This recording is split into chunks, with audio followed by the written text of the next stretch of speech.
Before you lift a finger, we need to understand what is physically happening inside your vein walls.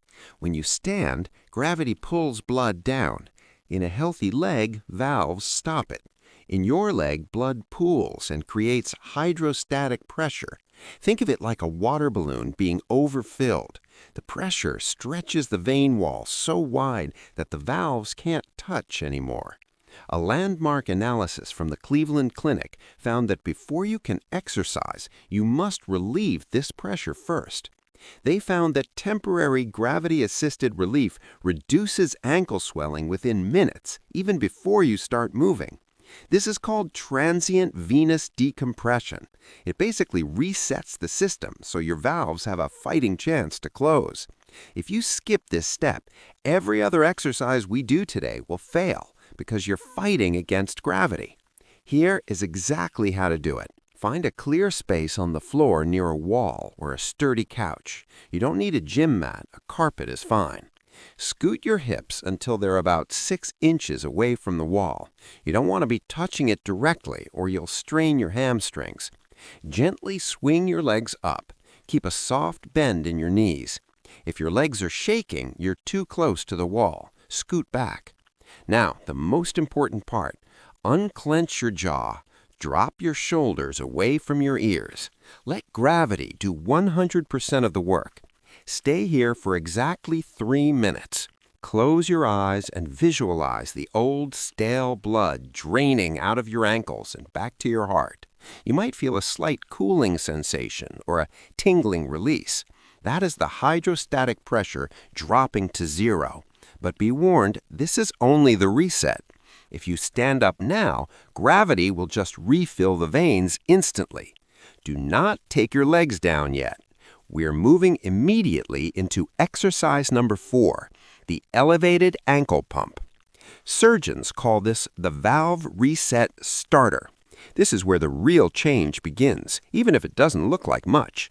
After years of swelling, the valves inside your deep veins have forgotten their timing. They don't open and close smoothly anymore. A peer-reviewed study in the journal Phlebology found that moving the ankles while elevated improves valve responsiveness significantly. It forces the valves to practice opening and closing, but without the crushing weight of gravity fighting against them. Researchers call this low venous valve cycling. It's like physical therapy for your microscopic internal parts. If you try to do ankle pumps while standing, gravity overwhelms the weak valves and you get 0 benefit. You must be elevated. Stay exactly where you are with your legs up. Relax your breathing. We're going to perform 10 slow repetitions. Slowly point your toes away from you like a ballerina. Stretch until you feel the top of your ankle open up. Now, gently pull your toes back toward your shins. Pull until you feel a deep stretch in your calf muscles. Here is the mistake 90% of people make. They pump too fast. Speed is the enemy here. If you go fast, momentum takes over. If you go slow, the valves have to do the work. Count to 3 on the way up, 3 on the way down. Do 10 reps. Rest for a few breaths, then do 10 more. You are manually pumping the pooled blood back to your heart.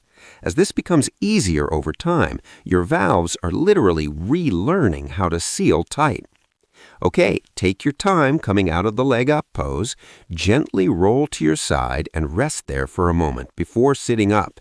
Do not rush. Rushing from the floor to standing can cause dizziness. Use a sturdy chair for support as you slowly get to your feet. Now that you are standing, we are moving to exercise number 3, the supported single leg heel raise. Surgeons call this the valve strengthener. The previous exercises woke up the valves. This one builds the horsepower that drives them. This is the muscle group doctors rarely test, but it's often the silent reason seniors quietly lose their independence.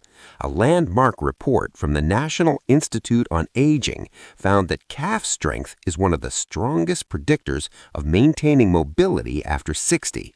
Your calf muscles aren't just for walking. They are powerful hydraulic pumps that blast gravity-fighting blood back up to your heart. Stand behind a sturdy chair or a kitchen countertop.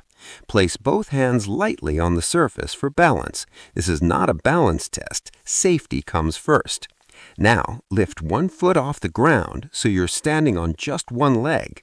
You might notice immediately that your ankle wants to wobble. We do this one leg at a time because usually the leg with the worst varicose veins is also the weaker leg. We need to target it specifically. Slowly rise up onto the toes of your standing foot. Lift your heel as high as you comfortably can. Here is the science. When you lift that heel, your calf muscle contracts and squeezes the deep veins hidden inside it. This mechanical squeeze forces the blood upward against gravity. It's literally pumping the fluid out of your ankle. If you don't rise high enough, you don't get the squeeze.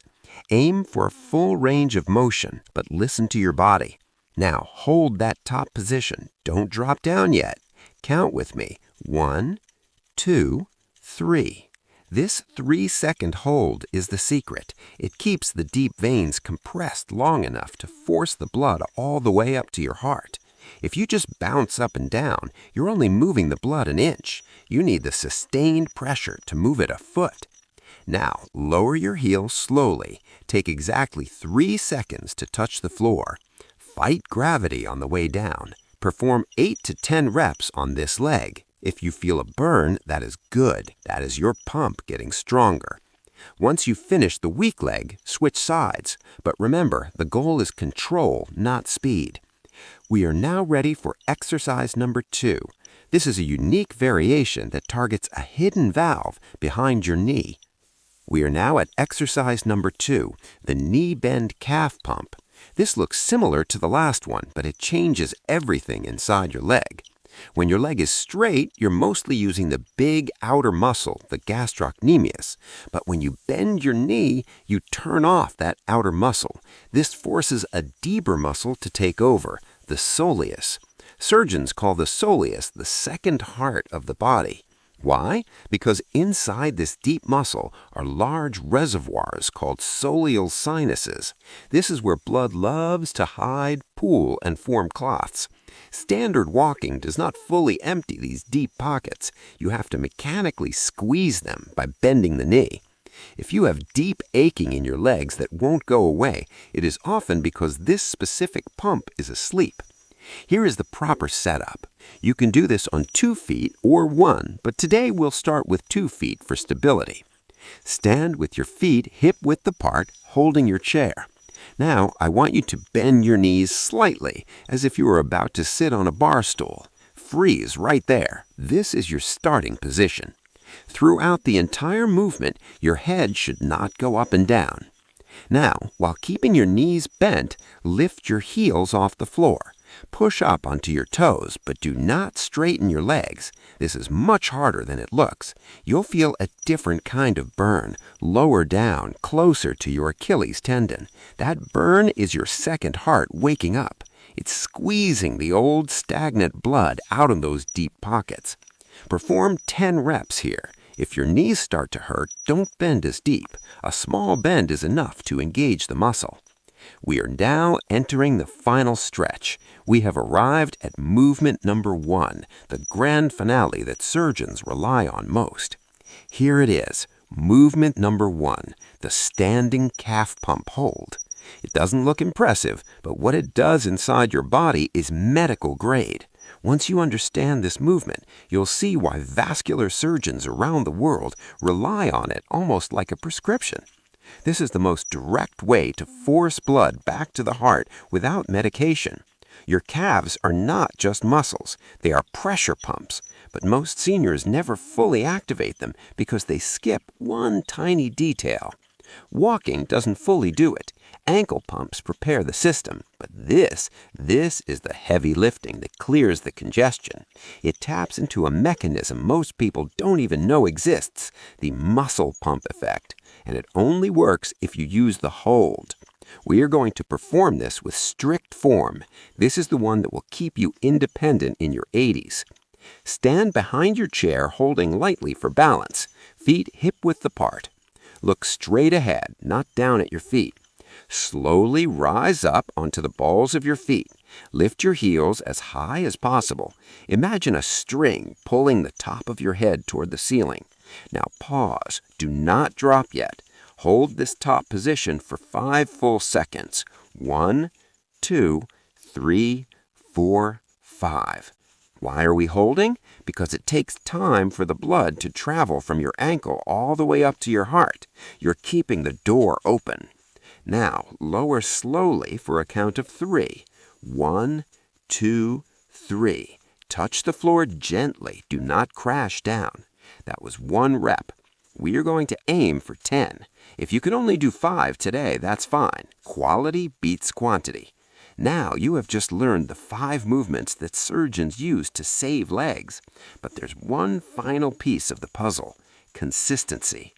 These 5 movements take less than 15 minutes a day, require no gym, and can be done safely at home.